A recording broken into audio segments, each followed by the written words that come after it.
Liverpool fans, congratulations, you have won the Premier League title for the first time since you last won it, but last time you won it, it was lockdown. Right. And in this podcast, we're going to talk about the 10 reasons as to why you have won the league this year.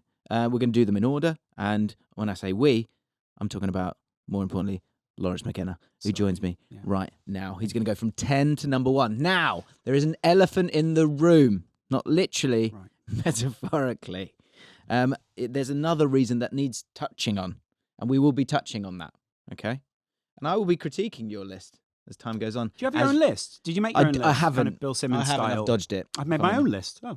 There's one or two I would like to bump up. And also, your number 1 is simply a word, and I don't know what the context of that word is. So I'm fascinated to get to the end of this. I can't wait to get to the end of this. Let's get straight into it with number 10 on your list, which, according to the words in front of me, are the state of football. Yeah. Brackets, ahead of the curve. Yeah. So that's your number 10. Why is that your number 10? You've spoken about this a lot on your main channel recently. I think what you were getting at was that PSG is slightly ahead of the curve right now. That's where football's going. Right? So looking at PSG, looking at Luis Enrique, but thinking about Liverpool maybe in a similar manner, when they knew that Jurgen Klopp was leaving, they thought, what can get us ahead of the curve again? Klopp was arguably slightly ahead of the curve in terms of motivation of players, definitely in terms of pressing. I think he was one of the people who kind of re-revolutionised pressing back into the game. And now what we're looking for is someone who can find that balance between the two. Arguably, that would be Luis Enrique and possibly someone like Slot. So I think it's a case of Liverpool have been slightly tactically ahead of things. I think it's a really good starting point for us because I think it's almost been a bit of a theme of the season. This idea of, I think the sort of forever kind of evolving state of tactics in modern football, but also kind of like the globalization of it. So there's a fact that kind of everyone has sort of gone, well, that's the right way of playing football, so that's it. I think definitely in Europe that's the case. I feel like South America is a real bubble. That's true. And you've also covered that on your excellent channel. And then I think there's a certain level you have to get to in terms of league quality in order to actually play certain styles of football. Yeah. Like you can't, I'm not sure. It's just funny, me and Kai were talking about that. I think it's dependent on, because the change in level is often sort of the pace of it, be it sort of, if you're technically better, you can do things quicker. Also, when you're at a high level, you end up being fitter or faster or stronger or taller or whatever that supplements, hyperbaric chambers, whatever you want to call it. But on whatever level you're at, I think you can play whatever way you want to. I think that's been a big learning for me this year, and I think why this works you're right, Arne Slot. It felt quite quickly. Something feels kind of fresh, slightly different here, and it wasn't pure outrageous football. No, it wasn't sort of like, I think that's a big conversation here, is this idea of it being robotic or it being like so free flowing that it's kind of maybe a bit too much and one that would get undone by other styles of football. This one, this one is Arne Slot's way of playing. It felt like it refreshingly had some common sense to it. In terms of there's space over there, and he's our best player. Yeah. So why don't we just pop it over there, over the top? I quite liked it. Which is kind of where the list goes as well. Yeah. But I think it's also, the difficulty with the list is speaking about the micro area of Liverpool and the macro area of football. Okay. And I think Liverpool as a micro are really good at reading the macro and then reacting to that. Sorry, what do you mean by that? So the Liverpool Football Club, Edwards, Richard Hughes, arguably Slot, arguably Klopp in the past, and other great members of staff who I just can't name because they're just behind the scenes guys. Sure. They're very good at going, okay, I see this is where football's going, or being forward thinking. Ian Graham, someone who we've spoken about a lot. He wrote the book How to Win the Premier League. He was talking about how their analytics department during the Brendan Rodgers era were absolutely adamant that Liverpool should not buy a big lad. Yeah. Another thing you know well. So, it was a podcast. It still is in many ways. It was a podcast. Anyway. That's what the reference was.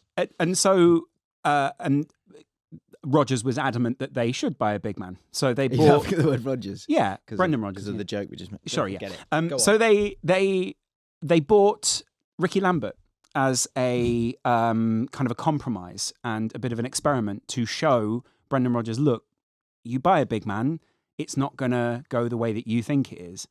He was still adamant. And so the next summer, or one of the subsequent summers, Christian Benteke and Roberto Firmino enter the club at the same time. Obviously, 5 years later, who's absolutely ripping it up and who's stuck back at Liverpool, bloody trudging away. It's a joke. Roberto Firmino came in and arguably revolutionised the number 9 position for Liverpool, played it in a way that I don't think anyone else has really played it in the Premier League and for Liverpool. Fair. But the point is, they're ahead of the curve. They saw something that other people didn't, and they had a manager who could appreciate that. Mm-hmm. And that is, again, what they've managed to do is identify a manager who fits that and fits that profile. And for me, I don't think that's an everlasting thing. Other people will read you. So at the start of the season, the gap between Liverpool and the people they were playing was quite big. Halfway through the season, I don't want to grade managers like lesser managers, but very good teams have played Liverpool and very good managers have played Liverpool and gone, oh, well, if we do this, this or this, we can undermine this.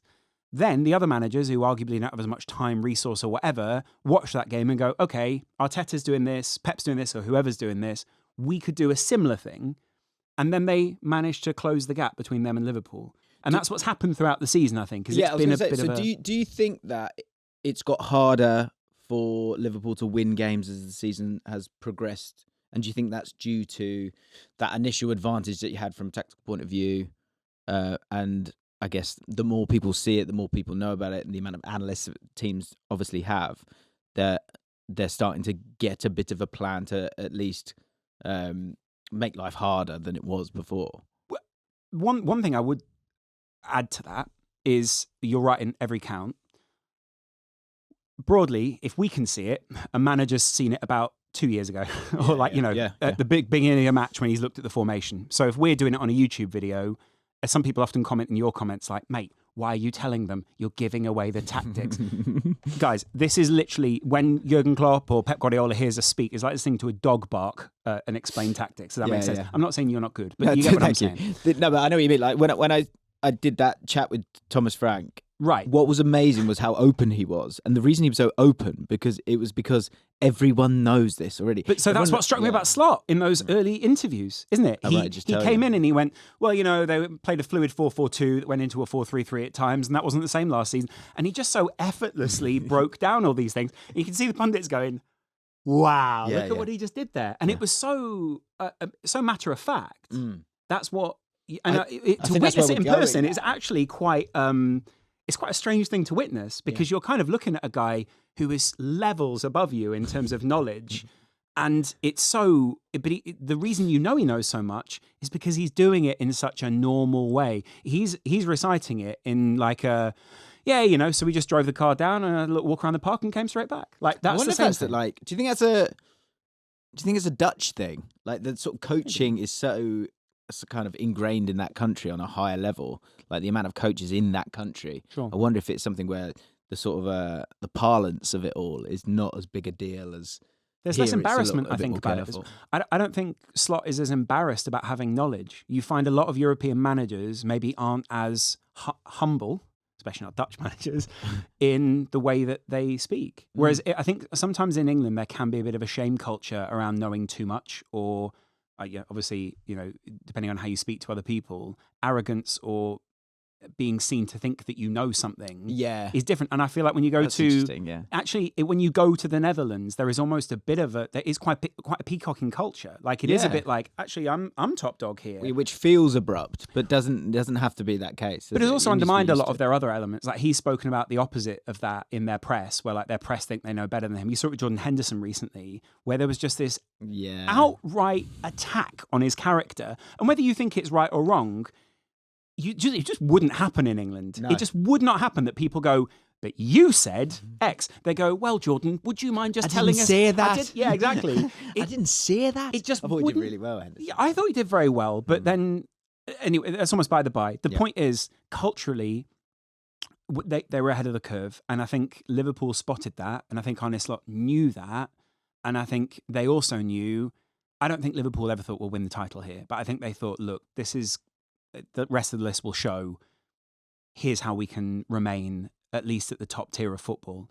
And, you know, finishing in the top 4, as much as it might be seen as an underachievement, is actually, you're like the 1.11111%, you know? Yeah, of course. And I think they're like going into the season, you know, your opinion's not important. My opinion's not important. But do you know whose is?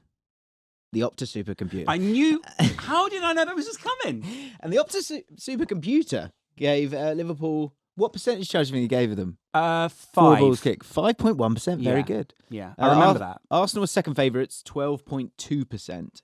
Man City were huge favourites with 82.2%.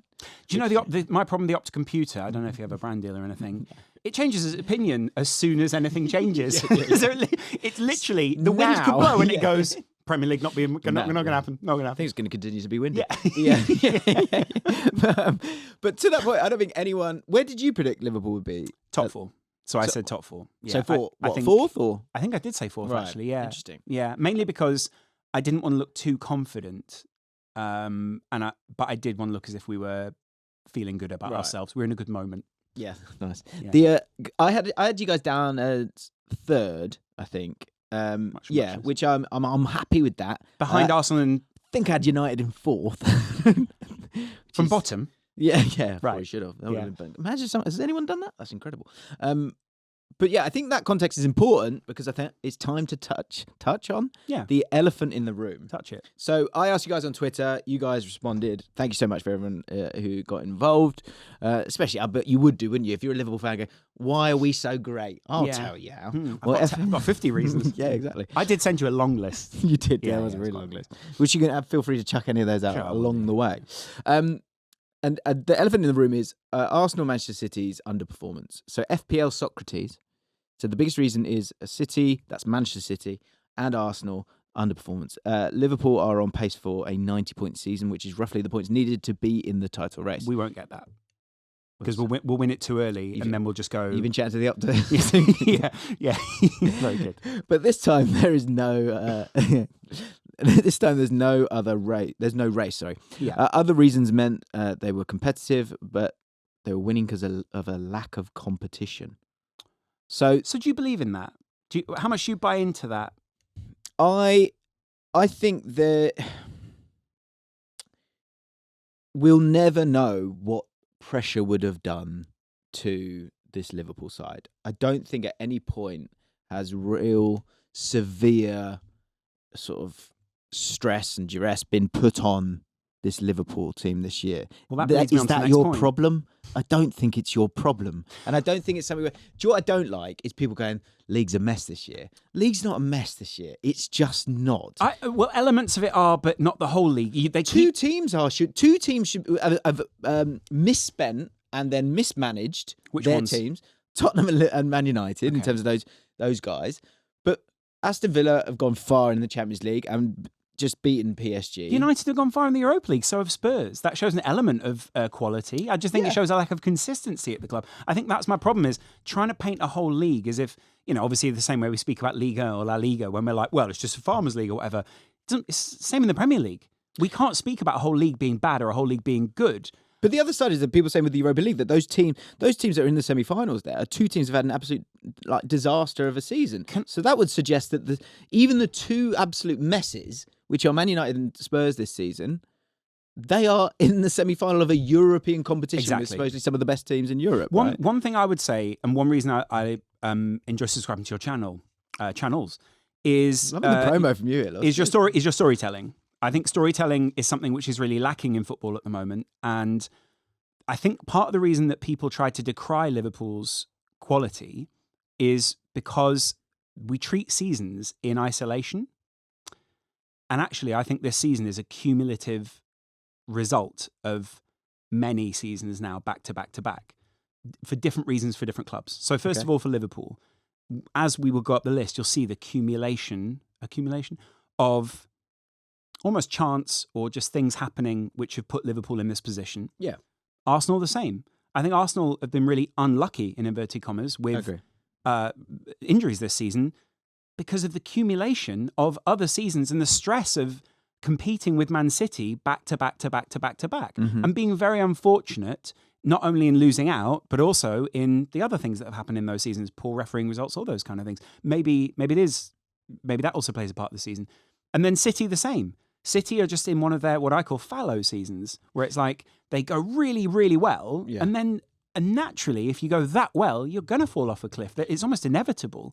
And the same goes for the rest of the league. There's accumulation for Aston Villa, Chelsea, all these things. And I think we'll see next season how good Chelsea really are when they sign a striker. We'll see how good Liverpool are when they truly play the slot system.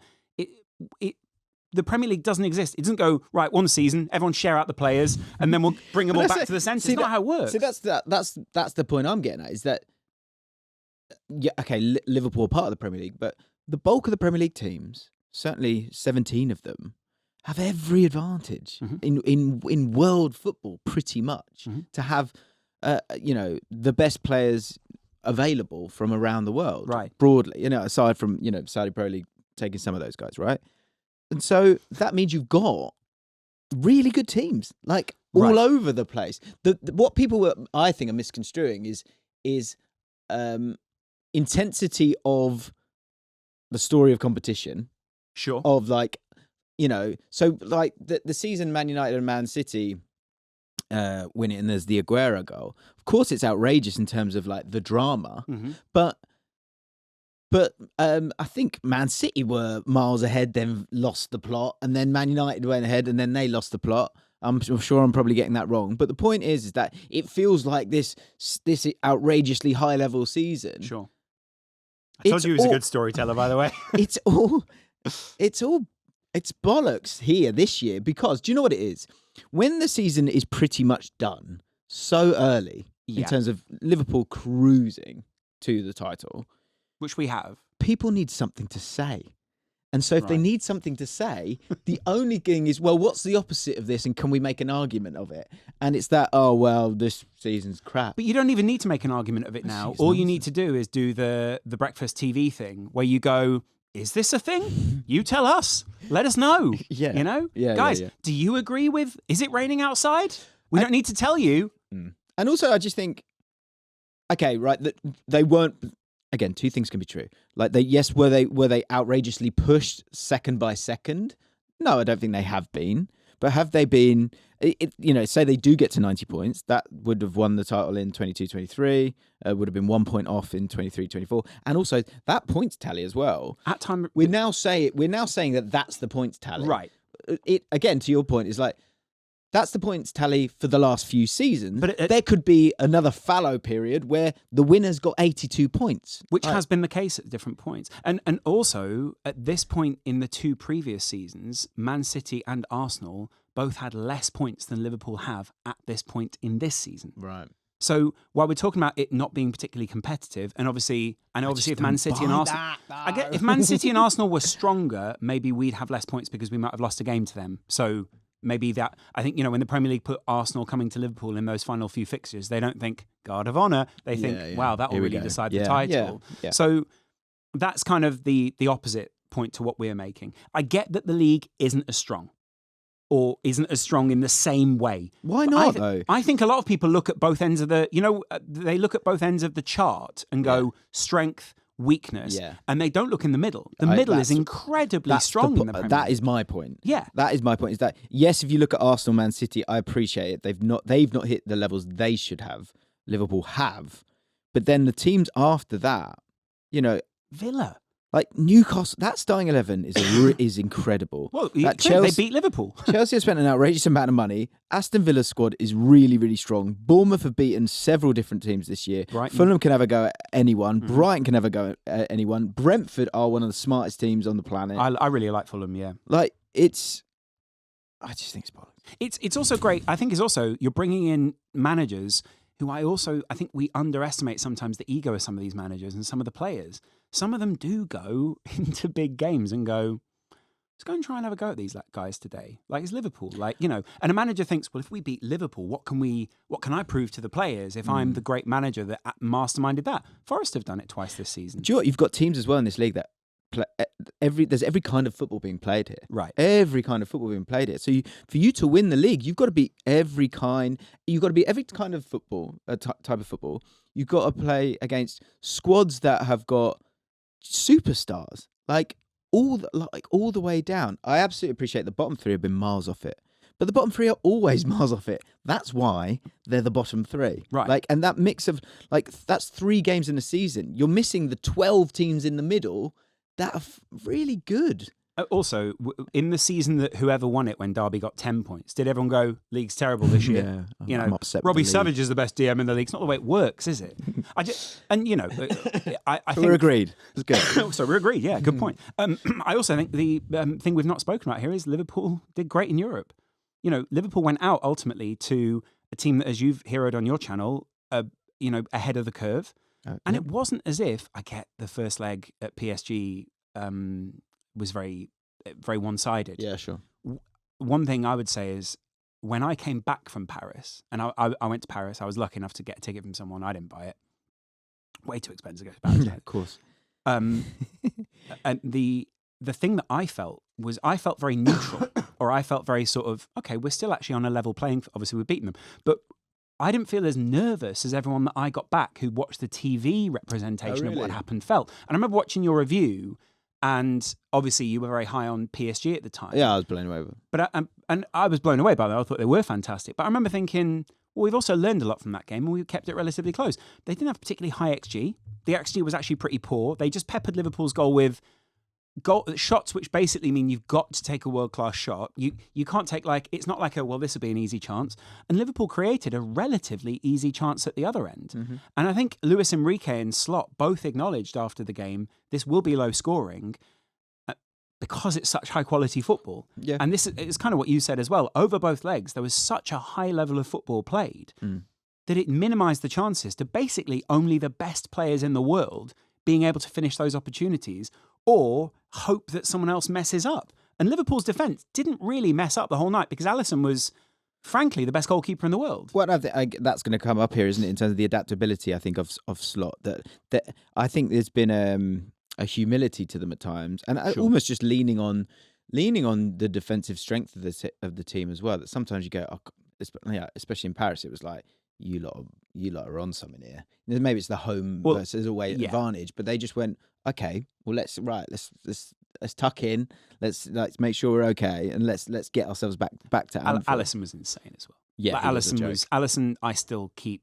thinking about. I can't believe that there's a chance that this summer Liverpool are basically going, sell him, see how much we can get, and Mamardashvili, and he comes. It feels risky. He feels like to me he feels like a figure of like Torres or, bigger than that, a big striker at the club because the goals that he gets you, because he stops them scoring. Yeah. When he makes a save, it feels that big and it feels that big in the stadium. And that's why we came back from Paris feeling different, was because I'm not sure it came through on the TV broadcast how Liverpool fans felt in that stadium. Yeah, because you'd kept him out because you've got Alisson. Yeah. I'm not sure that always comes through on TV. It's funny, isn't it? Because you did you only went out on a kick, didn't you? Really, when it comes to the penalties. Also, again, going back to the previous thing, the fact that Villa are 7th in the league right now, and they went and beat this PSG within 1 point. They were within 1 goal of taking them to penalties, and I think PSG counted their lucky stars. We'll see with Arsenal what happens. Maybe this comes out after that. But. Yeah, I think yes, and stars make fights as well. So I think Arsenal have got a really good chance against PSG. I think in the league, that's a phrase I said last week was that Arsenal they're so hard. They don't always win, but they're so hard to beat. And so in a cup competition, that's outstanding. Exactly. In the league, they don't lose many. How many have they lost this year? Just have a quick look. They've only lost 3 games all season. They've just drawn so many. That's 13. Been their downfall. That's 13 draws. They're so hard to beat, but they just don't. They can't get themselves over the line, and that's something that you guys have been able to do time and time again this season. And why you're so far ahead of them. Let's move on to number 9 then. Elephant in the room has been discussed. We only got to point number 9. I know. So I'd give you the word here. Ready? Drama. Wow. And I said, Loz. On the BBC. What are you on about? What is that? Yeah. With Trevor Eve. Yeah. What do you mean by drama? Well, when I say drama, I guess there are a number of different kinds at the club. The one that obviously pops into everyone's head is the drama around contracts. Yes. And I think this season, that could be a double-edged sword. First of all, the public drama of will he, won't he, across 3 different fronts, not even with like peripheral players, with literal monoliths of their position in the modern age. The guy that you made a video just the other day about Henry versus Salah, right? Yeah, I was like, another great video. Thank you. That in itself is crazy that Liverpool letting it get to this position. But in many ways, it shows again, it shows how the club are being operated, and I think it shows almost the confidence. I think the players almost respect the balls that sometimes the club have. And they have to negotiate with them in a very specific manner. I know that at Real Madrid, it's like, we'll go in there, put pen to paper, and we'll just put the numbers on the paper. Right. It's not going to work the same at Liverpool. Yeah. And I think the contract issues work 2 ways. First of all, the public will he, won't he. Secondly, I think the players have all known. Salah will re-sign. Virgil van Dijk will re-sign. And I think they've known since the start of the season, frankly, that Trent's going to go. Because I think Trent's been going around. It's just these whisperings that I hear from... I'm off. Yeah. yeah. Why is he mouthing it? Wants the cameras to see. Hey, Connor, you play. Yeah. You play. You know why. In you go, mate. I'm kidding.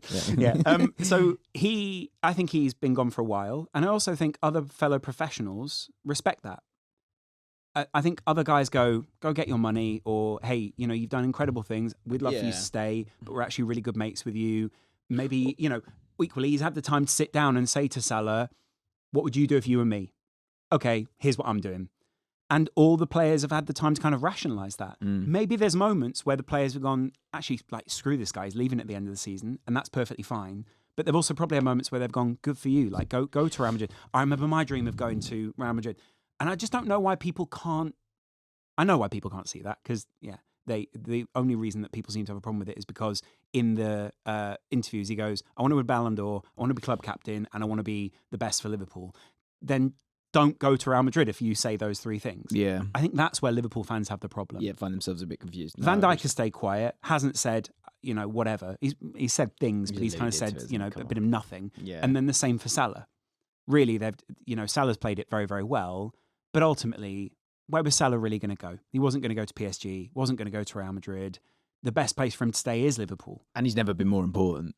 Never. As well. He's had an all-time season there. So here's a ripple. Keeping Salah and Van Dijk will allow Slot the time to create his entire vision without severe disruption.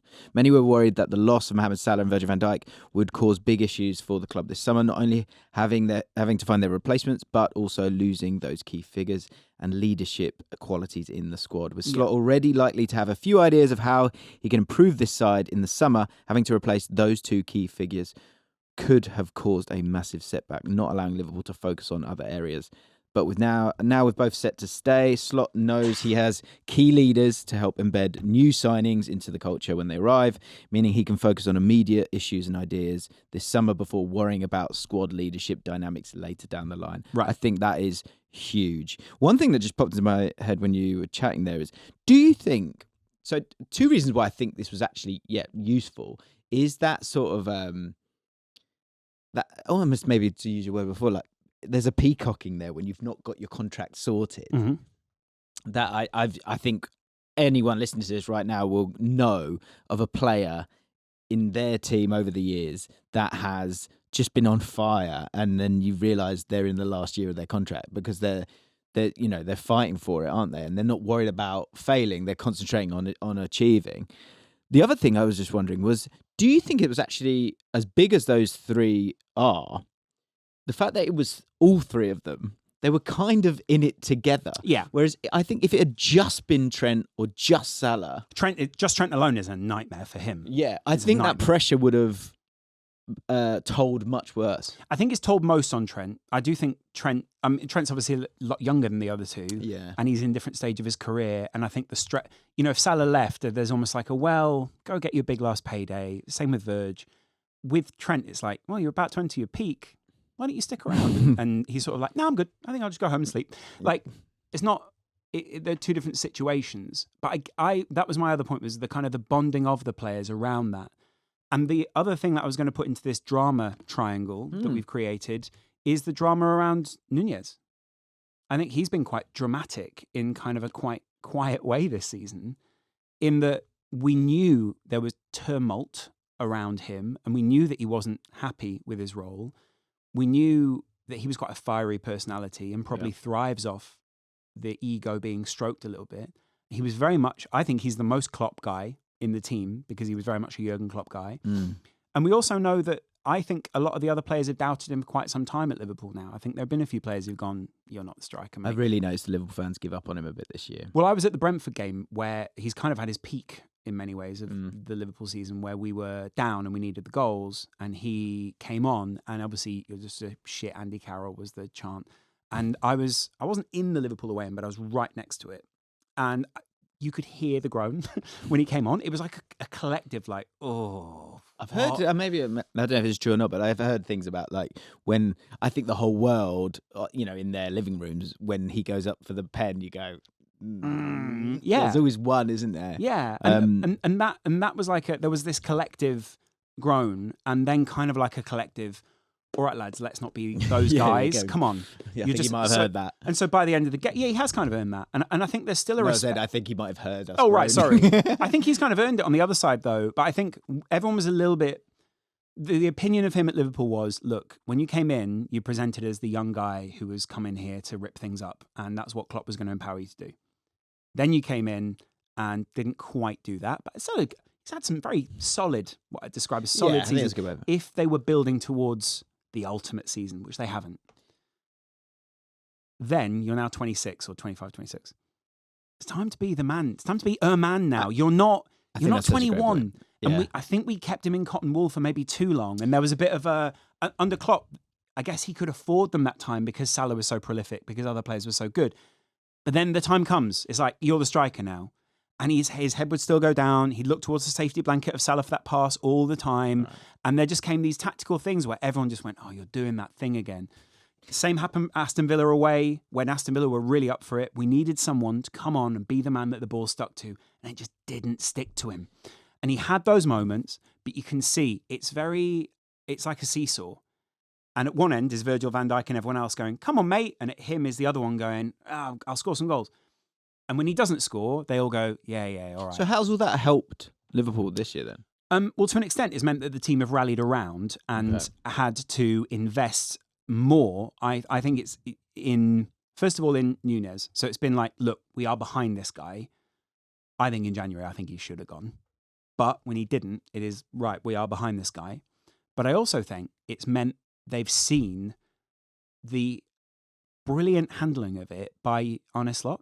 It would be very easy. I mean, you've seen how Amorim went in at United, and you've seen how maybe Maresca went in at Chelsea. You're not my guy. Yeah. Good, thanks. Not once have I heard Arne Slot. I think there was, not once have I heard him openly putting him down before there was a good reason to do so in public. So the only time we've ever heard him criticise Nunez publicly was when he basically said he didn't try hard enough today, and that's the only thing that I asked. That's his one, isn't it? That's his go-to as well. Yeah, and that's one of those ones where it's like, he got you, because you can't say anything. That one. Yeah, because, and that was where he got him. And so it's kind of galvanised the team, and at the Brentford game, it was so key. His changes were very similar to the way that Jurgen Klopp made changes, and it used to confuse the team. The team used to go, Elliott's where, like Chiesa's just been thrown on, and as like he would float around a bit, but it became very clear we're going to force feed the ball to Nunez, and he's going to put it in the back of the net, and the ball's going to go here, and you're going to go there. That is not the team. That is Slot going, I see the weakness. You're crap, but I'm going to put you on because you're really good at doing this, and I'm going to play to your strengths. And I think that brings a team together. A team go, wow, the striker that isn't scoring is scoring. Well, there's one on later on the list that you've got to keep everyone together to keep winning the games. Haven't Sure. You? The thing, what I said right at the start there, Liverpool fans have given up on him. I don't think that's not a Liverpool exclusive thing. I actually think there's a similar thing going on with Rasmus Højlund in the sense of first year it's like any transfer. Yeah. Like I have this phrase which joke, like players that you don't know an outrageous amount, you just go, yeah, apparently he's class. Yeah, like that's the feeling of every player as they walk through the door. It's potential. And in the first year, you're hoping, and in the second year, it's like, okay, we'll give you that. That's fine. First year, right? Come on now. And I think there was a moment initially where we thought it was coming, and then I think there's some big games last year where Man United away always screams out to me, where he's just like, well, I need you to be the guy now. Yeah. So then when he gets to year 3 and you're still not seeing it, and you've got the wrong kind of evidence behind you, that's when people give up on you. Mate, I was at Villa. I think the same's going to happen with Højlund, unless he something really clicks at the start of next season. I think the difference with Højlund is he didn't quite come into the same fanfare, and there is an element of, well, you're not in the right environment here. With Núñez, there is this feeling of like, well, we're all thriving, everyone else has done better here, mate. Obviously, apart from like Andy Robertson, but that's a very easy explanation. Yeah, I agree.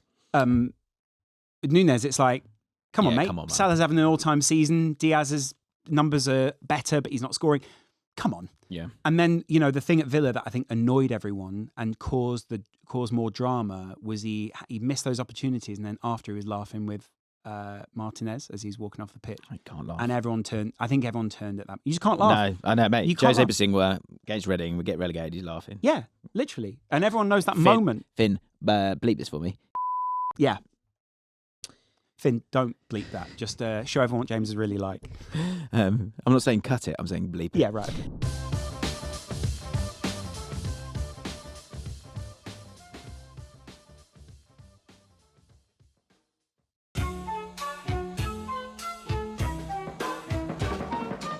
Eighth spot. Fascinated about this one because I'll be honest, I'm not great when it comes to owners and things like that. Do you not get into all that? I know is the letters of this one. Yeah. LFC. Now, explain that. FSG. Yeah, Fenway Sports Group. Yes. I just watched the Clubhouse documentary on Netflix. Oh, yeah, really yeah. enjoyable, No, actually. that is really good. Yeah, yeah. So, yeah, why have you put them in 8th? I think for many years they have misread the room in terms of the fans. And the question, obviously everyone watches Anfield, all the different Anfield titles, but Craig in particular, who sits there, he's got the T-shirt, "Where's the money, John?" Literally says, "Where's the money, John?" And I enjoy Craig, so I'm not criticising him. It's just,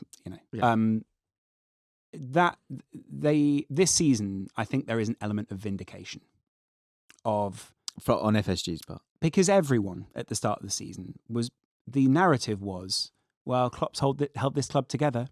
FSG, they're the rot, they're the problem. It'll all fall apart as soon as Klopp leaves. And actually, it's kind of a masterstroke to bring Michael Edwards back in, the man who left purely, I think, because not purely, but a majority of the reason was because of his relationship with Jurgen Klopp, and Jurgen Klopp want to grow the club into his image rather than Michael Edwards' image. And then Michael Edwards went out there and Real Madrid wanted him. Manchester United wanted him. This is Manchester United. Like, there are Chelsea offered him basically keys to the kingdom. This is Chelsea. Yeah. This literally. And he turned them all down. And then for some weird reason, he came back to Liverpool and it became, maybe there's unfinished business, whatever else. But I think Michael Edwards and the stats guys represent a huge part of what FSG are trying to achieve. And I think within that, there would have been when Klopp leaves, a real temptation to come in as any sporting director or, Richard Hughes and Edwards. I know Edwards is above that whole structure. And go, throw all that out, move on, mate. You made them good. Let's spend a bit of money this summer and we'll rejig all this. And Arne Slot, who do you want, mate? Yeah. Literally, they bought Chiesa and sold a bunch of young guys. Well, because I don't know where the quote comes from, but they say that the one thing you should never do with a new manager is let him buy the players he wants. Right. Because that was a question I was going to put to you. Do you think that Arne, not that his hands were tied, but that it was made clear to Arne Slot that we're going to tread carefully here because we have got 3 players who we're not sure if they're going to be here long term. Sure. We also don't know totally. Maybe they didn't know totally what the team needs under Arne Slot. Well, tell me. So if you just spend all this money, it could go wrong, and then you've got to start again with a new person. Well, it's also who's the big drama last summer was Zubimendi, and the whole thing was, well, there are a bunch of really good options. There's some Atalanta midfielders.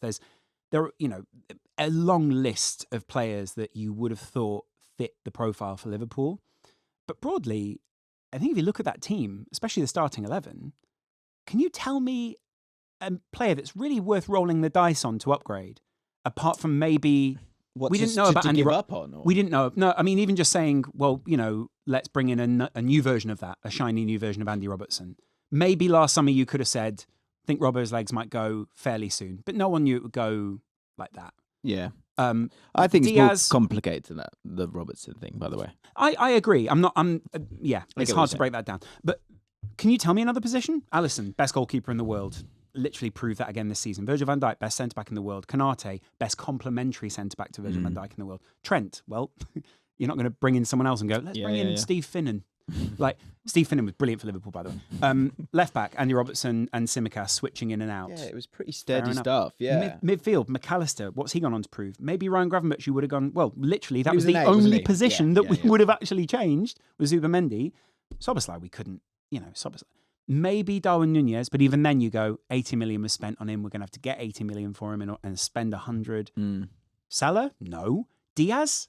I mean, if Diaz had maybe forced to move to Barcelona, maybe there's a couple of squad signings. I think as well that I wonder if they've gone, like, to your point, like, okay, are there superstars out there like Isak or whatever? Like, we can knock him. Listen, there was no talk around getting someone like Isak last summer. There's no way. But like, if you're at a real transition stage and you may need to really ring the changes in this next summer coming up if things had gone wrong, when you looked at the league last year, it felt like, if you take Liverpool out of it, you had Man City and Arsenal, and then, okay, Chelsea might have an outrageous year, or maybe Tottenham will improve. Sure. Like, but in terms of the sort of risk, and it's always a risk, isn't it? Like, to sort of, have we got a squad here that has the dexterity and depth to be a Champions League team this year? Like, yeah, like it was, because it's not it's like, okay, Van Dijk and Salah are a bit older, Robertson's getting a touch older, but it's not an old squad. I mean, it's one of the older squads in the league, but it's not old, whereas it's past it. It's not unbearably old. Someone said to me, what would you do with left back this summer? My solution would not be sell Andy Robertson. It would actually be keep Andy Robertson and bring in a younger player. I agree. And keep Andy Robertson as part of the leadership infrastructure. Yeah. But also as someone who, when we are playing in cup games or whatever, the same. And I think that is indicative of where Liverpool have been and what FSG have done. It's like, you are a long-term investment for the club, and we want you emotionally invested as well as financially invested. And I think... And you're in a strong position this summer now as well, because if you think, like, who's got money, you'd go, well, Liverpool probably got a bit of money. Well, look what happened. I think, again, if you look at the FSG model and how that's built, by the way, we could be sitting here at the start of next season going, well, they haven't spent any money over the summer. Who am I? But I'll read the tea leaves like this for now while it's good. Liverpool decide to get rid of a bunch of young guys. Carvalho leaves, Vandenberg, a lot of young guys that people would have gone, well, Klopp could bed him in the long run. We see a bunch of people allowed to walk out the door and everyone's going, well, who's been replaced? Imagine what that does to the squad that stay, though. Imagine what that does to Harvey Elliott, who I think probably could have maybe got like a move to Spurs or something last summer, where they go, no, stick around for this season, see what happens. And the same for all those other peripheral players. I think it makes you go, okay, I'm one of the guys here. Carvalho is also, such a prolific You better talent. crack on, though. Do you know what I mean? It's like, this needs to, like, you need to wake up here. It's this double-edged sword, isn't it? Which I think Slot feels, that feels so Slot. Klopp was so positive. You're so Slot right now. Right. I'm slotting everywhere, right? But the point was with Klopp, it felt Slot drop. Very good. Okay. How did you know that phrase? Right. So the whole point is with Slot, he feels very balanced. Yeah. Klopp felt a little bit, there was there's an intensity to Klopp that just isn't there with Slot, personally. And definitely. Objectively. But what I mean by that is I think that's had an impact on the players. And you could see Curtis Jones, even at the start of the season, there was almost a bit of a release of tension in the team. People going, I'm just enjoying training sessions. Yeah. I'm just really enjoying this new style. Because I think to an extent, obviously I've got some other people in that list. Some of the methods were beginning to wear a bit on the players. Privately, not publicly. Yeah. I don't think anyone would ever come out and say, Klopp said this to me in training and now he said it 5 times. It doesn't really motivate me anymore. Yeah. Subliminally, But you get what I mean. Yeah. There's a subtext to be read there. And I think there will be a bigger conversation in a couple of years around Klopp. Around Klopp? Around a reframing of Klopp. Interesting. Not to like he's the worst thing that ever happened, but I just think you'll be able to contextualise him. Yeah. Which you can't do in the moment. What you think a bit like the sort of Fergie narrative feels like it's like because of the overlap and the constant stream of Man United guests who were kind of going, actually, he was a bit mean to me. Yeah, and I think that who was it? You need that distance to be able to talk about it. That's what I think sometimes. I think Stewart. There was a player like Stewart who came out recently and said Klopp made me a promise, and I can't remember who it was exactly, but there was a player on a podcast recently, ex-Liverpool squad, who said Klopp made me a promise and didn't stick to it. Right. Might have been Jordan Ibe as well. He said, when he first came in, I was like this. There have been a couple of guys who basically said promises were made. And I always think that people write it as if it's an Eni Aluko headline. And what I mean by that is, Aluko could say that was a nice dinner, and they go, Aluko pans all other food. Yeah. And it gets framed like that. Right. But actually, what they're really talking about is the reality of football. Managers make me promises, and sometimes they don't come off. And in the moment, he's motivating me. But actually, you know what I mean? Yeah. Absolutely. Yeah, because there's no such thing as a free lunch. Like anyone who's trying, he was really, he was being really nice to me, and that's because you're. It's like why does Adele Trapp get to like smoke some shisha at like 2 a.m? Because he's the best fucking player. Right? That's yeah, why. because he's got a Soho House membership. Shut up. And they're open. The players actually don't. They're not allowed them.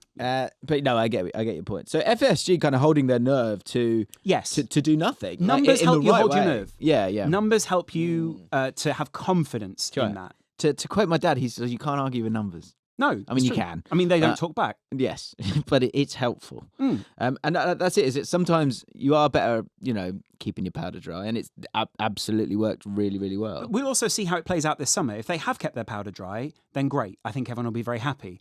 If they're permanently keeping their powder dry, and we're never going to use the powder, which is very often the feeling in the Liverpool fan base, then it turns into a block of chalk. Right, and it's unusable.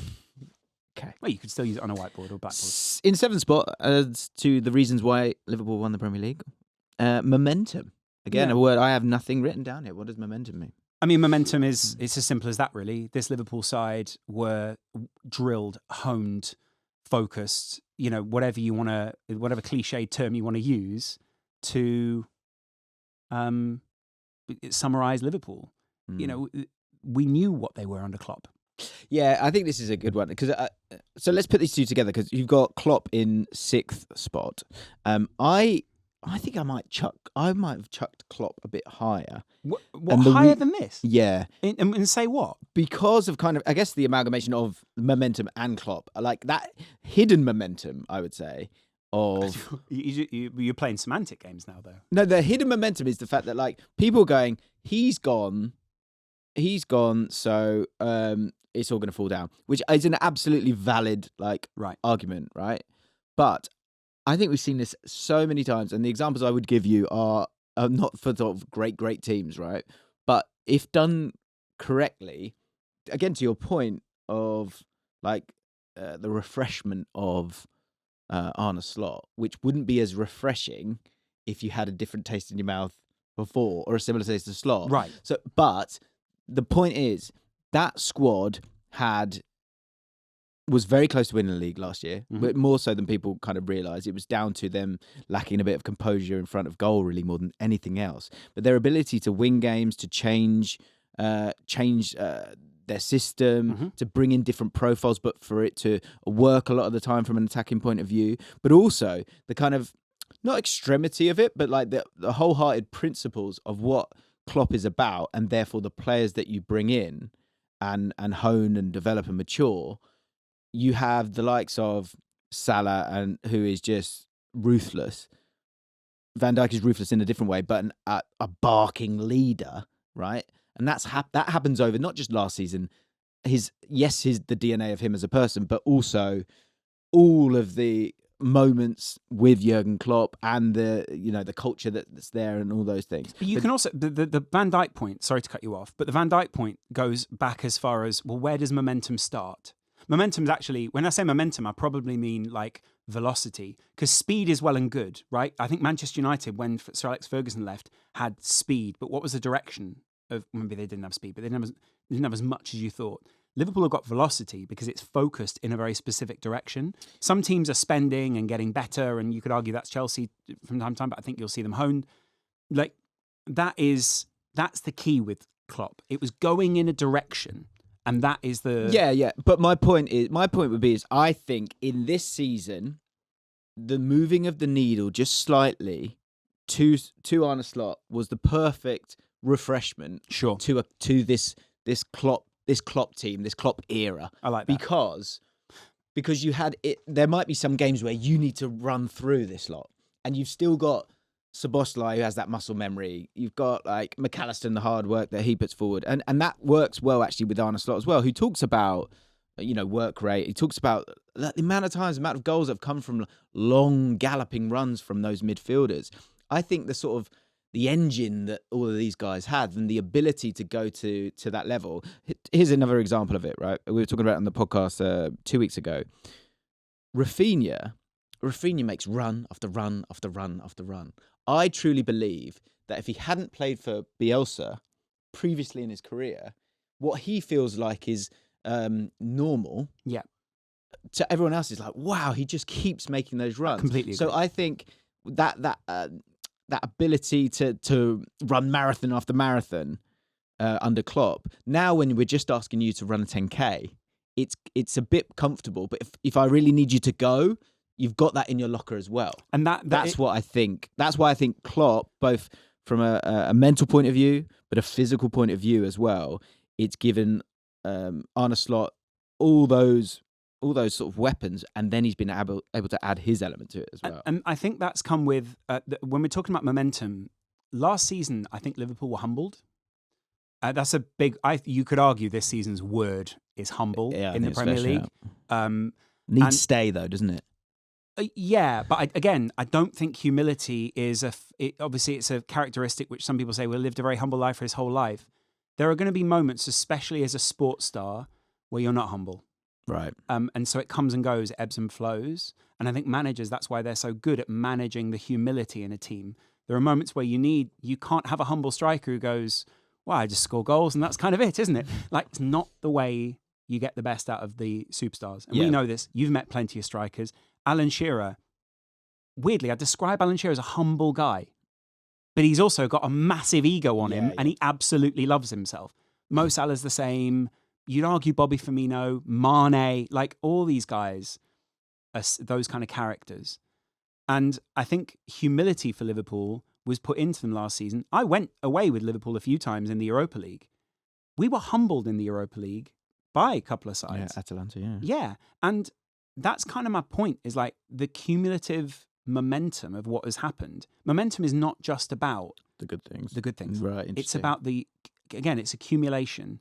And the momentum, that the humility goes as part of that momentum. All of this is like it's a cumulative thing that's happening at Liverpool now. And they knew that would be the case. So you think the failure of last year overall, in terms of the position you got yourselves into, the excitement around getting it done that final time under Klopp, like do you think that the learnings of that this year were really helpful? Well, I also think on top of that, you can make a really good argument for if Trent has another year on his contract, is this season the same for Liverpool? If Van Dijk's, you could argue Van Dijk's slightly different, but I remember last year in the Europa League, Trent came on as a sub, and it was the first time I looked at him and I thought, oh, there's a bit of Gerrard about you. He sort of puffed his chest up and went, all right, I'll go and get some goals for us then, or I'll go and do something for us. He'd done that a few times now. Yeah. And you saw him just growing into the leadership role that he was handed. There are still ghosts of Hendo, Milner, those kind of characters in this team, which I think Liverpool will want to maintain. And I think that's something people are overlooking when they think about people signing new contracts. The spirit of the Klopp team isn't completely wiped away when the season restarts. Van Dijk has taken some of those leadership elements and been part of that leadership crew that Liverpool have built over time. And that's why this season, Alexis McAllister has been welcomed into that group, apparently. And it's like, you're part of the leadership group now. I can see it, yeah. Come and be a leader on the pitch with us. But also, you'll get to be part of those conversations off the field, deciding what's going on. It's a good point. Again, that choice is... So that's what I mean. Again, that's maybe it's Klopp, but it's also the recruitment as well. But like, it then becomes we did a pod earlier in the year, didn't we? And that was a big point that you wanted to make, was that it's about the dressing room itself. And it's about those players themselves. I feel like you can't get away from that. And again, I'm a big fan of Jordan Henderson for that reason, but I think momentum is not just a one season thing. And I think Liverpool and FSG in particular know that. Is there anything else you want to say on Klopp? Because I kind of stole that one for you. No, you don't. Ultimately, I think Klopp deserves a little bit of credit. Again, I'll go back to Ian Graham, the guy who wrote the book How to Win the Premier League. He spoke about, I think I'm paraphrasing it here, but the way that I tell the story is Ian Graham's walking down the corridor at AXA one day. Klopp's walking the opposite way. Don't know if it's called the AXA at that point. And Ian Graham's got a list of players that he's looking at. And one of them is Joel Matip. And Klopp goes, hey, I've been thinking about this. I've been thinking about who should get a centre-back. I'm thinking Joel Matip. Neither of them knew the other one was thinking that at that point, right? So I think the element of Klopp that we maybe overlooked is that great team that he's built. I don't think we've overlooked that. It's been acknowledged. But you need some credit for leaving McAllister, Gravenberch. Obviously, he didn't leave Gravenberch in the position that we got to. Szoboszlai, Curtis Jones. Yeah. Curtis Jones survived a long time at Liverpool, and I think other managers, as we've seen, will maybe just get rid of some of those guys and go, Harvey Elliott. You can make other arguments. Endo. Yeah. Endo's a human victory cigar. Yeah. All of these people in there. Yeah. That's kind of my point there of that building. Nunes is only, he's still scored some good goals for us this season. He still had his contribution. Yeah. Yeah, so that's Klopp. Elite mentality there, I think you've passed with all those players that come through, for sure. Slot has sort of said that. Like, I sort of walked in and, the fines remain the same, or they all do that sort of stuff themselves. Yeah. That kind of self-maintenance was something that Klopp instilled in these guys. And I don't think that wasn't there during Rodgers. In fifth spot, you've gone for system. So we've got a few bits from the people. One from the incredibly talented, has appeared twice, I think, on The Ripple Effect. The man, the myth, Henry Hill. Oh, great. That's Henry_Hill 94 of Joe fame. He says, really settled box in front of the keeper in Van Dijk, Konate, McAllister and Gravenberch. Latterly, hugely improved. All 26 starts minimum. Obviously, it helps with Salah on fire, but a solid and consistent defensive unit. No surprise, Arsenal were the only team to concede fewer. The defensive improvement, because I was thinking we should kind of start there and work our way forwards maybe. Sure. 39 goals conceded last season from an XG of 45.7. This season, obviously so far, 30 goals conceded from just 28.5. So supposedly, when it comes to XG, they've actually been unlucky this year and were very lucky last year in terms of their XG. If you want to give it true credence. Yeah. That block then that Henry's talking about there, which kind of I think touches on Gravenberch as well, and Ali actually puts this forward. Hello, Ali. That's at tacticality_. Ryan Gravenberch taking his game to a whole new level, being near impossible to take the ball off at times. His role in keeping and progressing possession has been vital. So, yeah, that central area of Liverpool this year, because I think Konate's been superb as well. Van Dijk has been back to his best overall, but Gravenberch's been a huge piece in that puzzle. I mean, yes, I agree. I also think McAllister has grown into the season, whereas Gravenberch looked very settled very quickly. I think we underestimate. I know that block is there, but I think it's the work that's done ahead of them by whatever that number 10 is that really reduces the amount of work that they have to do. So Szoboszlai. Yeah. I think we've really... Well, I think you've picked this out in a few of your videos. When he's not in the team does look different. And it's not they're less active, it's not they're lazy. It's just his reading, and he's big. He's a big guy. I think when you meet him, he's kind of, because he's not lanky, but he's sort of quite slight. Oh, really? For a tall guy. Yeah. He really grows outwards. His shoulders are massive. Uh-huh. And I was having this discussion the other day with a stats expert, and I was saying, does XG ever acknowledge how big a player is? And he said, no, it never. It's just a player. So it doesn't go, does it matter that Virgil van Dijk is that player there? Right. Does it matter that Konate is that player there? And the same goes for like a system thinking about pressing. a computer doesn't go, he's 6'2", or maybe a very good computer does, maybe Liverpool's computers do. But the data we have as the general public is just data. That's just a man. Yeah, I wish you could, for Szoboszlai, I wish you could show what's it called, like expected drag or expected freeze. Absolutely, like his ability to kind of go just stand in like a really awkward position. It's amazing when you watch it. Amazing. When you spend a bit of time at the game just watching him, because TV doesn't allow you to do that because the camera just goes off him. Yeah. You do really go, oh, yeah, boy, you're, because his hair's slicked back, and he isn't. I think if he was bald and like looked a bit more like Gravison, there would almost be a bit more appreciation for, or if he looked like Gary Medel. Yeah, he looks like a tart, doesn't he? Yeah. He was good looking. He looks like he should play for Real Madrid. He looks like he should play, he looks like, like an Arda Güler or someone like that. So and when his numbers aren't outrageous, so people kind of want to turn on him a little bit because you're going top line. Well, he's also got that slick back hair and those kind of things. So you go, well, that guy does good free kicks, good goals, good. He does all the tarty stuff. Yeah, the beautiful things. Whereas actually, where he's really good is the humility and the humble stuff, and that's why Liverpool paid his release clause outright. Yeah, you're right. Like, I think there's, and again, I see that's where I go back to Klopp a little bit. Is like that yes, recruitment, but that intensity defensively that can come from having Luis Diaz and having Szoboszlai and even McAllister. Like last year, had to play as a 6, didn't he, for a little bit? And I think that would have like made him a bit more of a brute defensively. I think he's always been the Argentinian element of him is maybe always a bit brutish. Maybe for the same reasons I'm not really giving him his brute points. That credit. Yeah. Because he seems just sweet, doesn't he? Yeah, he does seem like a real sweetheart. Yeah. And then I also think just the midfield system for Liverpool and the way that it's been, again, I think you analysed it after the Manchester United game where we were talking about how that midfield 2 slip across in the 6 and essentially make themselves available for the pass. Mm-hmm. So, it isn't like they're just sitting a 2 and then those 2 are just destroyers. Yeah. There is an element of freedom and creativity and rotation. That's a great point. And that is, I think that's very motivating for top players. Back to your first point, I think that is something that this idea that, your 6 is either a kind of a destroyer who sits, a destroyer who sort of, is be careful like I don't know, like a Polina or whatever. Sure. Or he's a keep it ticking merchant. Right.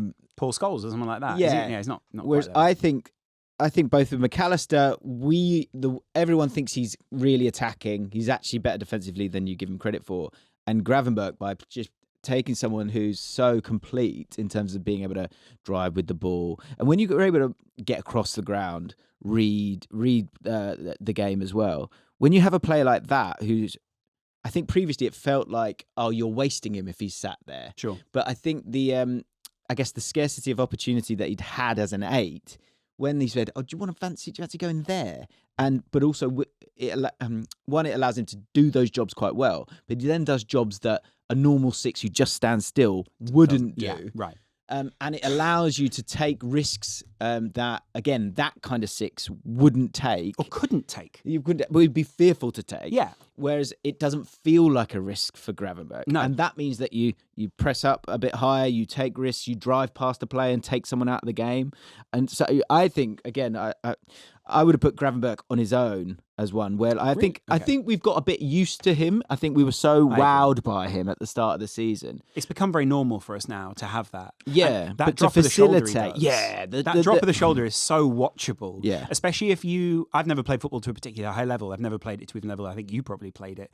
But how hard that is to do a piece of skill where you don't even touch the ball. Yeah. That's almost the hardest thing. It is to like, it's almost balletic in the way that he does it. He's so elegant. And that's, the thing is as well, if you've got the balls to do that once or twice and then have the drive to get away, because sometimes, if you're playing against someone, you're going, go on, turn. Yeah. Because you can munch them.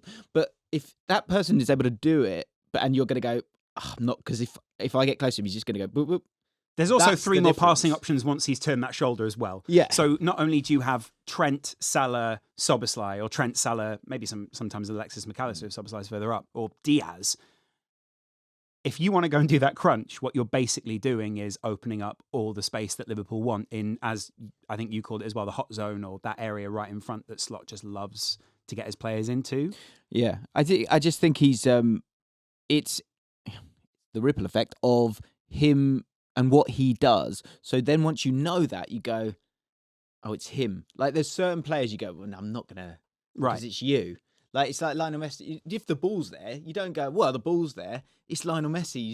You just stay back, and then that gives you, it actually gives you sort of advantages that you probably shouldn't have, but you've kind of earned them because of those moments earlier in the season. And I think, his ability to progress and keep the team progressing has been really helpful. And we had Mark Carey on last week, and he was talking about how Liverpool they actually have built up through the middle so much more than they have previously. Yeah. And it's because of him.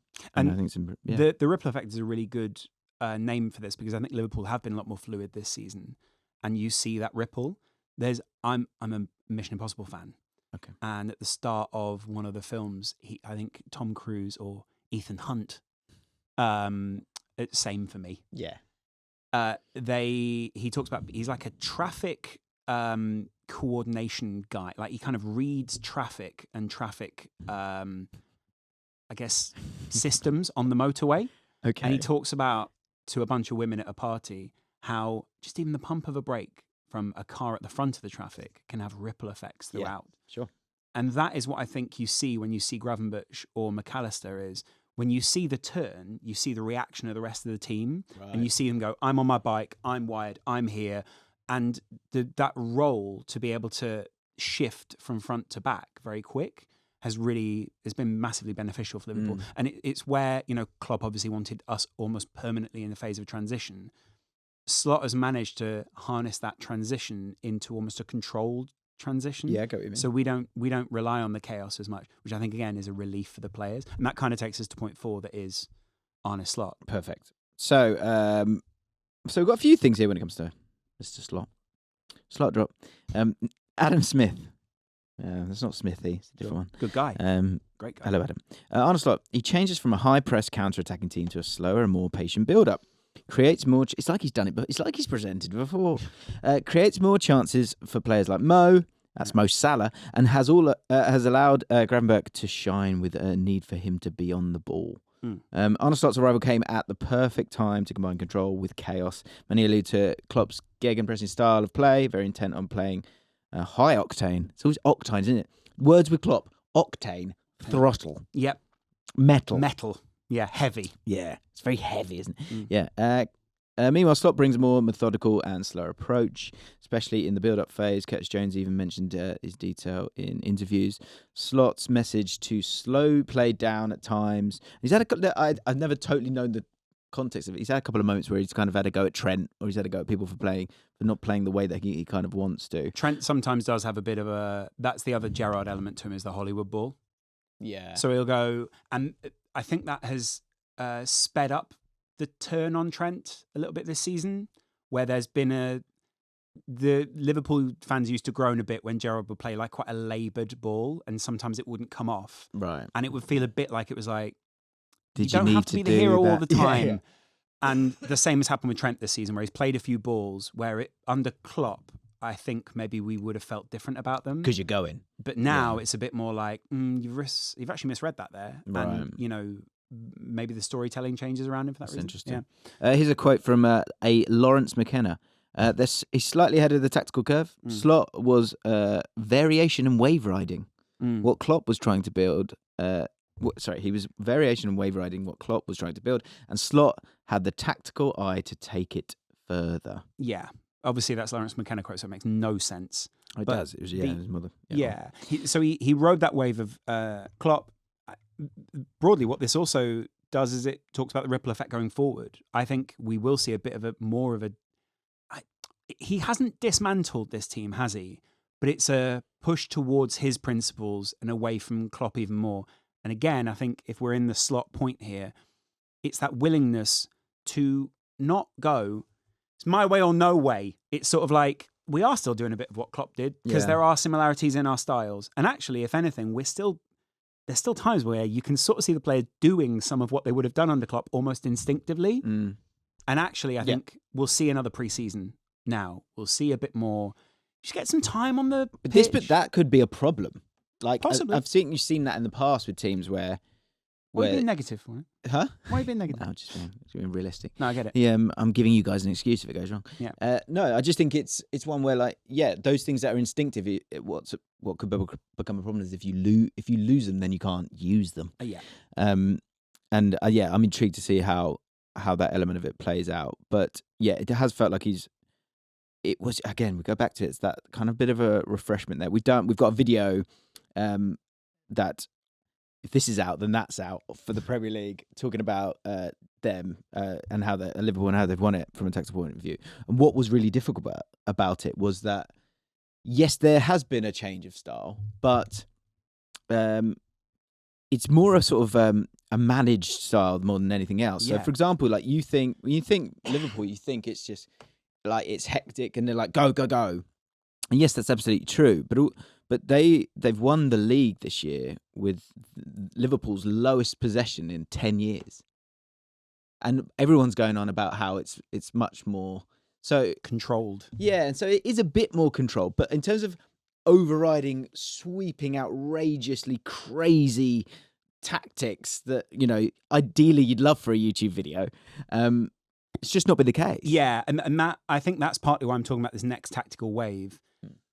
We're in that transitional phase at the moment where possession isn't quite the be-all and end-all, whereas for elite 15, maybe not 20 years, but like 15 at least. It's definitely gone that. Yeah, yeah. It was gone that like, way. let's look at that possession statistic. Yeah, you can see now from pressing and just where you put your players how you can control a game, and it's not like that's new. Xabi Alonso was really good at that. Like back in the day for Liverpool, that didn't show up in the stats.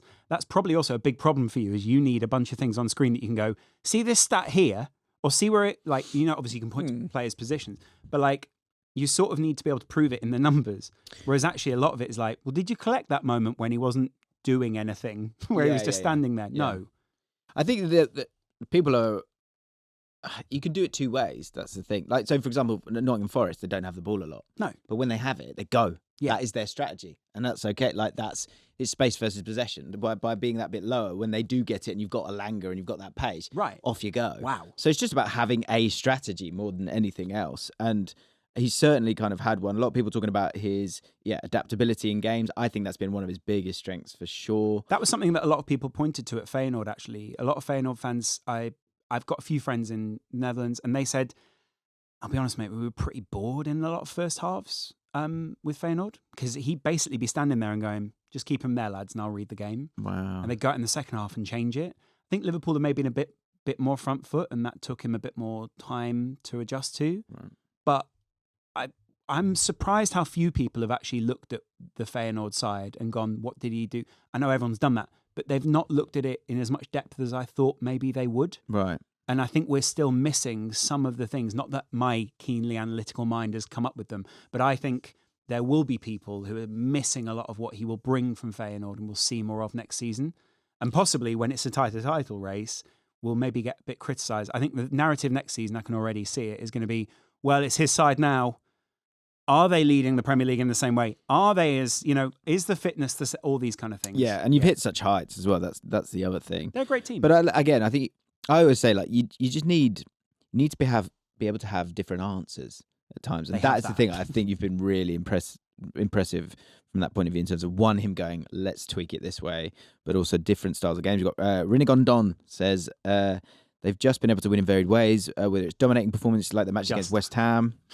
Yeah, you've just been able to win in varied ways. Or grind out 1-0 games, or back and forth shootouts. It's obviously the main reason why they've been so consistent these past few months. I always go back to the game against Chelsea. Sure. Right in the start of the season, I thought they were better in the first sort of 20 minutes, and you guys kind of went, yeah, like you've got Lavia and Enzo and Caicedo, and they're kind of getting at Gravenberch, which can go long for a bit. And it's like, well, that's fine. Well, it was also because that whole team is very comfortable with going long. We've gone long a lot less this season, or we've gone through the centre and gone long in different ways, should we say.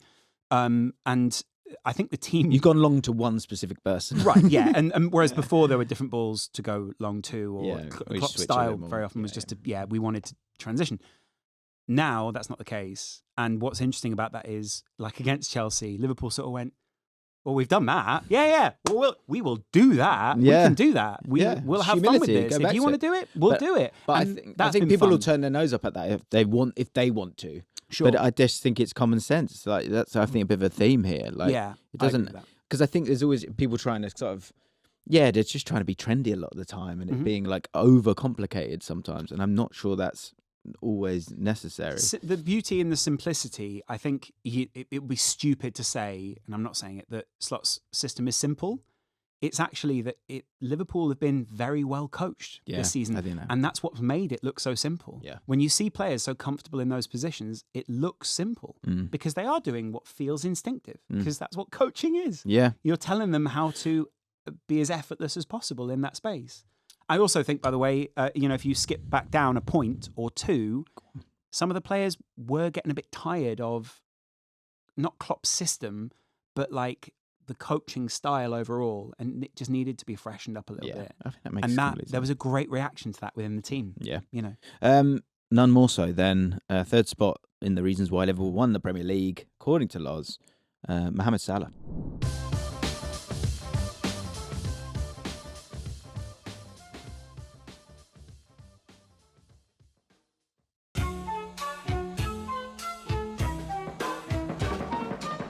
One of the great seasons in Premier League history. I said it the other week. Some agreed, some disagreed. I find it hard to disagree with it. Like you can't argue with numbers, Loz. We've learned that. How much do you think Liverpool have relied on him, though? Do you think you would have been okay without him? Because I know some people just go, no way. But you would have found some goals, but the extremity of which he's been so prolific. I think it's been outstanding. I agree. And I also think obviously you will never know. First of all, you never know if he's not in the team, how good we are, or if another player comes in and we put him into the same positions, how well that player does. Do you know what my take is? My take is that you are absolutely in the running for winning the Premier League, but it's a proper race. Because this season, right? Because Saka to the same point. I think if you've got Saka, they're 8 points. I wish Saka didn't get injured. Yeah, because I think it would make first of all, it's a better title race. Yeah. Also, even now as a Liverpool fan, I watch him now. He's back, and I'm like, wow. Yeah. You are so watchable. He's so good. He's just so like he is He's not. The great thing is he's actually nothing like Salah. He's actually he's got so much individualism, and he's so different to him that it's so fun to watch the two of them and the juxtaposition between the two. Obviously, they're both wingers. But I think Arsenal do rely on him. I think you've seen that. I think that's why reliance? I think... okay, maybe we've seen the reliance because he's not been in the team. But I think Waneri also had some pretty decent moments in there, and we've seen that. But the reliance comes from so at some point you can, and I've said this a few times on videos, really, if you go through the XG battle of every Arsenal game, there's like 4 they've not won, right? But that's not the scoreline. So you're doing everything in your power, but to be the best, you have to have cheat codes. You have to have players who can solve it for you. That's why we love the game. And so Saka and Salah are those cheat codes. And so both teams have a lot of cheat codes, to be fair, in multiple positions. Rice is a bit of a cheat code. Yeah, sure. In both different the ways. Centre-backs, Raya is a bit of a cheat code. But you definitely play games of football and you go, can you sort us out here, mate? Yeah. And Kevin De Bruyne has done that for Man City several times. Like, in terms of overall accumulation of winning games, staying in games too, that's a Rodri, that's a Rice. Like, but to go and win it, to go and get the goal for you, to solve it, you need that guy. And Saka and Salah are those guys. So would you have identified Mo Salah as that kind of person when he came into Liverpool? I think from season 1. No, he's been that guy when the transfer happened. No, of course not. The radio quotes, and I'm sorry to Mina Rizuki, but it was always he'll be fine. You'll get 10. It was Mercer with De Bruyne, wasn't it? Oh right, yeah. Where he was basically saying this just ain't. He's coming back. It ain't gonna happen. He's failed at Chelsea. He failed there. He's failed, and the same narrative was around Salah, and it was 10 goals, 10 assists.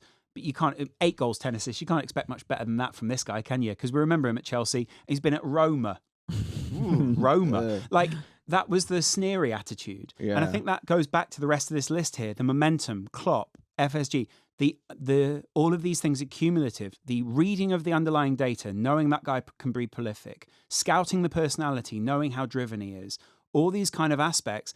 Klopp coaching him to within an inch of his life, keeping them perfectly balanced between ego and that humble Muslim guy that he is. All these different aspects are now showing up in the data because it's happened season after season after season. It's 8 seasons now he's had in a row of double. Yeah. How many other players have had that? All these different aspects. He's been prolific. The reliance on him is engineered. Arsenal engineer their reliance on Saka and they engineer their reliance on those wingers because that's where football's at right now. Yeah, fair enough. But and it's because of the possession, because of the carpet that you're playing on. Yeah, I agree. I just think he'd be higher than third for me. So I mean, the amount of games, it's the goals. How many games has he had where it's been a goal and an assist?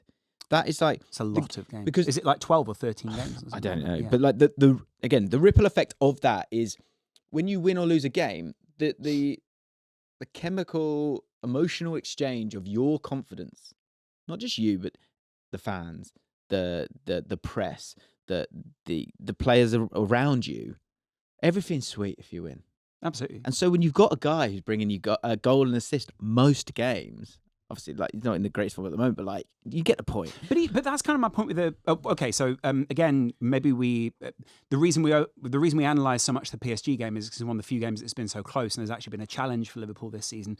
There's so few games where I can talk about an actual challenge for this squad this year. There was that narrative for ages, which I think most Liverpool fan channels were ahead of, which was like, have we really played anyone who's been all that good, or have we played a bunch of badges? Yeah. Like City, I went to the City game at Anfield. It was just a badge. We literally ran them over, nothing. Same with Madrid, to be honest. We didn't really play Madrid. We played it's a good point. They really were not good. Yeah. Like on the night there, I know there was a penalty and but they really weren't good. Yeah. And even with the penalty, I remember thinking, they'll luck something here. We absolutely wiped the floor with them in the game after that. They barely. There were times where Vinicius would venture forward and turn back, and I remember thinking, is that Vinicius? Like, it just wasn't the same team. Right. But what we had was we had a challenge against PSG. Salah's season would be seen as different if he scores one of the 2 big opportunities at Anfield early on where they basically clear it off the line. Right.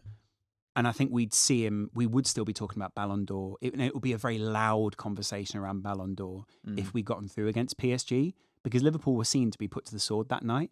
Say we edge it on penalties, I still think the conversation is loud around a Ballon d'Or, those kind of things. Yeah. And it feels almost undeniable at that point. But it's sad we're not in Europe anymore, and obviously that kind of fades away. You've got to get it all, haven't you, if you want to win the Ballon d'Or now. That's crazy. It's crazy. Barcelona might get it, and I know that's incredible to say, but it might do. I think the thing with Salah is, I think Slot's seen that we can utterly rely on this guy. Yeah. And there is that, that he's always been up there, hasn't he, on that right hand side, and the outputs, meant that's right, that's okay, and I think the leaning towards that side of it is one thing, but I think that the assists this year, he's better than people give him credit. He'd have more assists if he didn't try and do it with the outside of his boot every 2 bloody seconds. And also, by the way, obviously the reason we've shifted to that side is because Andy Robertson and our lack of a left back who is as mobile for a full 90. We've had much more mobility and ingenuity on the right because of the fitness on that side. And obviously Trent's been injured, but then you've been able to bring other people in. But Andy Robertson, again, I don't want to criticise him too much, but because we've not had the legs throughout the season over there, we've not been able to give the same space to the players on that side. And that's why... I don't know if I agree with that. So you think Liverpool have been a more balanced side in terms of where they put the opportunities? I think they've always kind of gone down the right. And but Mane... No, I know. Yeah, but Mane made that diagonal run, didn't he? And Robertson's then went round him. So I don't think Gakpo wants to make that run. I think Gakpo's got a very specific MO when he goes on the field. Yeah. It's be Cody Gakpo. I also think I think Arne Slot's looked this year and gone, so many teams are sort of cramping up the middle. It's smart to go round from one side to the other. You're seeing it with a lot of different teams now. But I think the bottom line is that Salah you Slot's been able to come in. He has gone from day one. I think it's one of the first preseason games against Man United. He scored a goal really early on in the game. I think he beat 3-0, and it was a ball over the top to him because it was like get it to Salah. Yeah. And I think it's okay to I think you have at times needed to rely on that, and that's fine. Like would we be teams like that? So would we be speaking about Haaland? Haaland, you go. Well, we've got Haaland. So this is my point. Fucking stupid. But Haaland plays through the middle, and the idea is he's got striker next to his name rather than winger or whatever you want to call Mo Salah. Mo Salah's really a number 10, I agree. actually, if you put it that way, because of where his heat map goes, he's not, but he is. He's like, do you know what? Back in the day, he might have been an advanced forward where you've got a big lad, sure, and he's the guy who's kind of running in behind at times. And he's actually had some great relationships with like big guys where he's played off them. And I think that was kind of the way that Liverpool might have seen Nunez. It's the way that we see Jota. Jota's much more of like a link up, then every now and again he makes that run that the space creates. We've kind of worked with what we have. And I know that's crazy to say. But you know what, I think the climate here and the fact that we're doing a football podcast is people you get like that's a bad thing. Just like chill out. Like it's like that's, if it was Haaland, we'd just go, he's just amazing, and that's what he meant to do. Yeah, right. Sure. Like when I was a kid, we had a guy called Chris Chuk, who's our left midfielder. We scored, I think we scored 84 goals. He scored 48 of them. Right? We got the ball to him and let him do his thing. Did we enjoy that league title any less? No, we didn't. We bloody loved it because that's smart. And I think that's what I would say about Salah. Like, I agree. I think it's second spot, Sam B1892 or 1892 agrees with you. Well, sort of.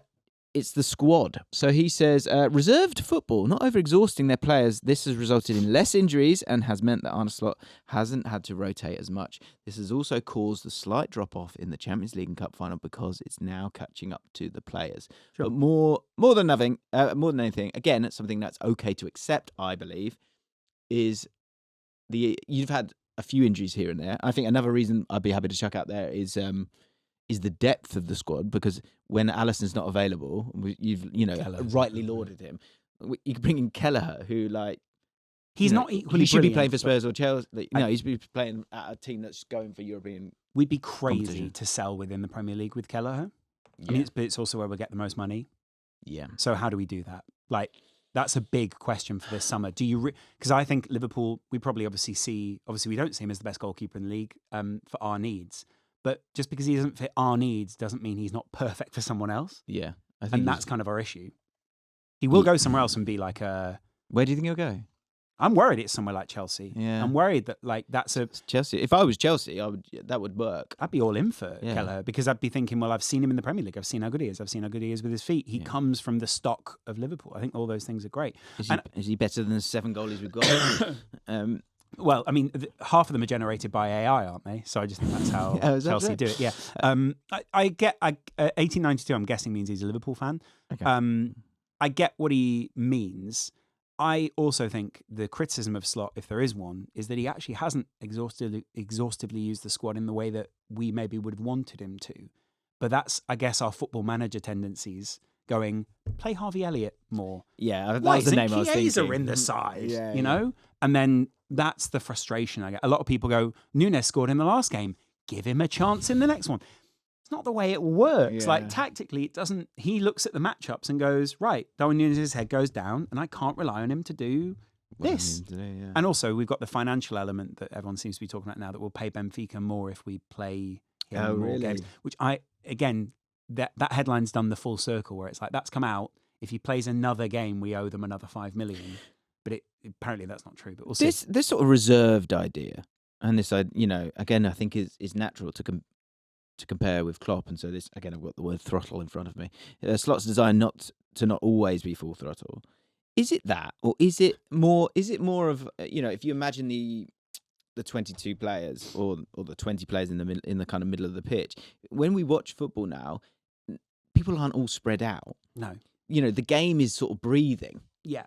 And so it's when you kind of you're looking to sort of bait and create spaces. So I think as much as it's about not tiring them out, I think it's about an element of control and an element of of creation of the space. Like Biding your time. Yeah. Well, the way I've said it on my channel throughout the season, on my Liverpool channel, has been keeping someone on a jab in a boxing match and controlling the centre.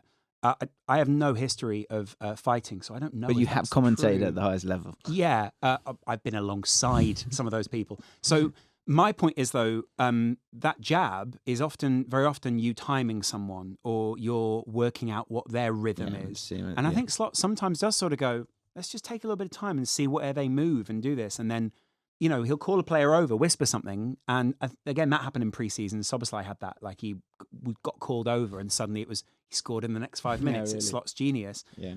I think with all of these things, like, if Klopp was still here and Salah was having this prolific season, so much more credit would be going to Klopp. Really? Yeah, because it would be like, well, you honed him, you made him what he is, all these things. For some weird reason, Slot gets all these prolific numbers out of him, and it's like, well, it was all Salah. Well, this is the thing, right? So another thing I think that is a great element of Slot, but also when you look at the state of play of kind of football tactics and everyone's in their right position, everyone's being careful. The antidote to that is someone being in the wrong position, right? And a thing that Slot's spoken about a lot, forgive me, is these deep runs. Right. And the deep, like Salah's been doing deep runs. He's just doing it in a position where you go, oh, that looks normal. Right. But if you are reserved, to use that word again, or sort of careful and working your way up the pitch, that means those deep runs can be more effective. Because if everyone's just doing deep runs, long runs, let's say, all the time, people break down and it's all a bit stretched and you're more exposed and all those things. Whereas if you are that, again, if you think about the 20 players, everyone's kind of together, and then there's that long run from Curtis Jones, Alexis McAllister, Szoboszlai, Gakpo, Diaz at the right moment. It is so much more effective. And to your point, when it comes to Salah, that idea that you see when you see Curtis Jones or Robertson or whoever it might be, it looks more glaring than Salah. It's still brilliant. Yeah. And it's still within his principles. And I also think the reason I put squad up there is because you see games change in a very short space of time when he makes his subs, because he sends them on and he goes, let's actually shift our shape. He's not the only manager to do that, and he's not the only manager to do it in the Premier League. But he puts Curtis Jones on, and he's in a slightly different position to Szoboszlai, and you just see all this space open up because he's in that position. Right. So his use of the squad is also brilliant in the sense that he knows square pegs in square holes, round pegs in round holes. And I guess what we've seen is, and part of the reevaluation of Klopp in the years to come, is like Cody Gakpo was been played in 8 sometimes. Gravenberch has been played in 8 sometimes. Now they've been shifted into more natural positions and played during the right game state. Suddenly we're getting more out of them. Or they've played very prolific parts in a prolific season. That, I think, that's been quite satisfying to watch, because before there was frustration around that. And that was evident from day one, like you said, in pre-season. But I went to AC Milan away in the start of the Champions League. It might have been like game week 1 or 2. And they had us on the back foot for about 5-10 minutes because they kind of worked out where our right back was going to be and where the left back was going to be. Slot makes he literally goes, just come 10 feet forward. And it changes the whole game. Amazing, yeah. And suddenly AC Milan couldn't cope with a very simple change, which suddenly changed our pressing. And we just dominated them for the next 80 minutes. So again, it can be as simple as fresh eyes. Like he's using the ingredients, the good ingredients, just in a different way. Yeah. I mean, talk about Gravenberch, for great. example. Yeah, I'm sure it does. And in top spot, I don't know what this means, but I do know what this means. It's the word continuity. That is your number one reason as to why Liverpool have won the Premier League. All of these reasons below are all, like I say, cumulative. Everything has been about, why rock the boat this season? Make a long-term plan. Judge where the market is at. Again, in the States recently, there have been a few basketball teams that have changed hands. Even at Manchester United, it's like, Sir Jim comes in, all these jobs can go. And, we'll bring in a new manager who's our guy, and we'll do this and we'll do that.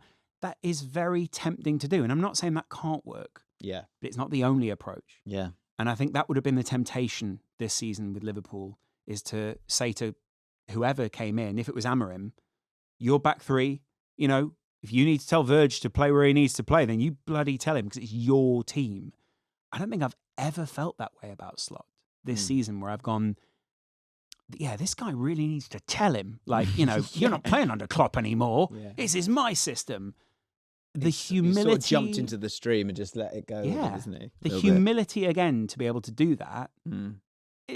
I think it goes underestimated. Yeah. I often say this to people, like there's two. I say too much to too many people, but there are two I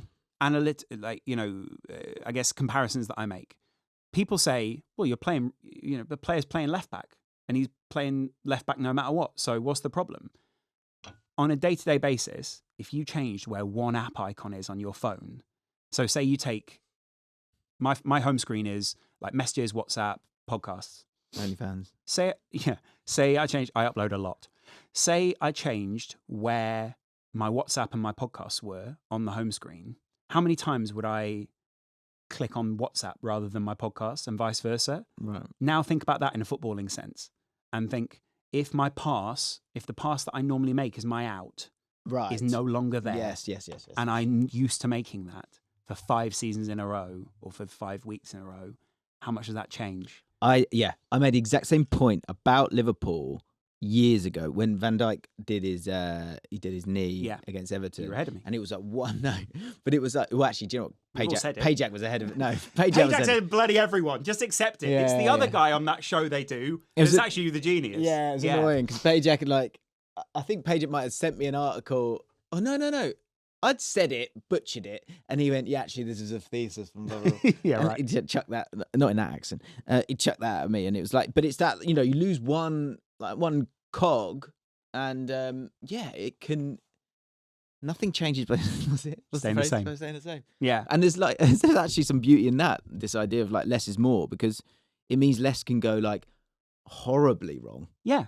Whereas if you absolutely changing it, it's gonna change, and you don't always know if it's gonna change for the right reasons. So and I think it seems fairly evident what Liverpool are going to change this summer. It seems fairly evident that we need a new striker. It seems fairly evident that we need a left back, at least someone in right back.